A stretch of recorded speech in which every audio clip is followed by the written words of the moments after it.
Hello friends, welcome back to our channel. Friends, आज की इस वीडियो में हम ये बात करेंगे कि एनआरआईज को इंडिया में इनकम टैक्स के नोटिसेस क्यों आ रहे हैं।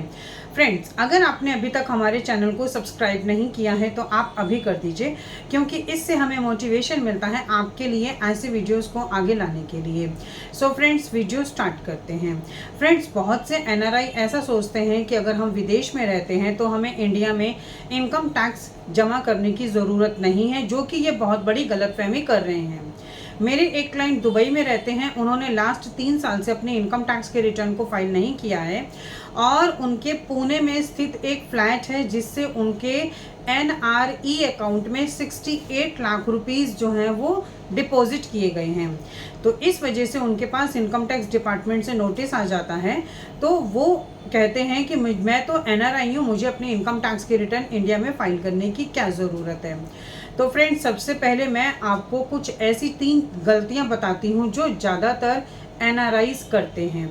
सबसे पहले, अगर आप विदेश में रहते हैं और आपको इंडिया में कोई भी प्रॉपर्टी है जिससे आपको रेंटल इनकम आती है और वो चाहे आपके एनआरई अकाउंट में आती है, वो ये सोचते हैं कि हमें इंडिया में इनकम टैक्स के रिटर्न को फाइल करने की ज़रूरत नहीं है, जो कि ये बहुत बड़ी गलती करते हैं। बट ऐसा नहीं है।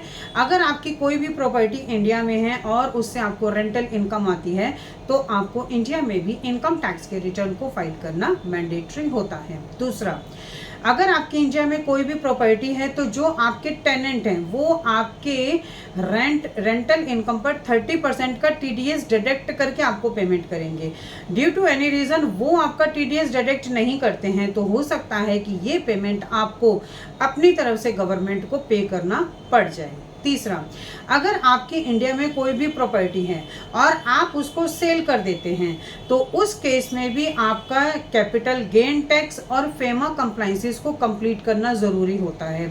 लेकिन एनआरआईज को इंफॉर्मेशन की कमी होने की वजह से वो ये गलती कर बैठते हैं और वो एनआरआई होने के बावजूद भी इंडिया से उनके एनआरई के अकाउंट में पैसा आता है, लेकिन वो क्या करते हैं कि इनकम टैक्स के रिटर्न को फाइल नहीं करते हैं, जो कि वो बहुत बड़ी मिस्टेक करते हैं।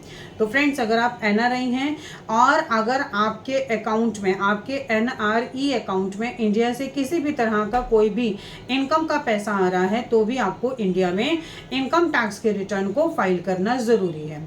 अब बात करते हैं कि मेरे जो क्लाइंट थे, जो दुबई के क्लाइंट थे, जिनको इनकम टैक्स डिपार्टमेंट से नोटिस आया था कि आपने पिछले 3 साल से अपने इनकम टैक्स के रिटर्न को फाइल नहीं किया, तो उनके लिए हमने क्या रेमेडी करी।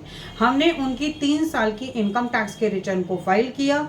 दूसरा, हमने इंटरेस्ट और पेनल्टीज़ के साथ सारी टैक्स लायबिलिटी को कंप्लीट किया ताकि इनकम टैक्स डिपार्टमेंट की तरफ से किसी भी तरह की और कोई भी नोटिस या पेनल्टीज़ या इंटरेस्ट ना आए। तो फ्रेंड्स, आई थिंक ये इन्फॉर्मेशन आपके लिए काफ़ी यूज़फुल होगी। इसी तरह के इन्फॉर्मेटिव वीडियोस को कंटिन्यू देखने के लिए आप हमारे YouTube channel and WhatsApp channel Protex corporate solutions Vandana Raheja को सब्सक्राइब, लाइक एंड शेयर करना ना भूलें। और फ्रेंड्स, अगर आपको इस वीडियो से रिलेटेड कोई भी क्वेरीज होती हैं तो आप कमेंट सेक्शन में कमेंट कर सकते हैं, हम आपको टाइमली रिप्लाई करेंगे। Thank you.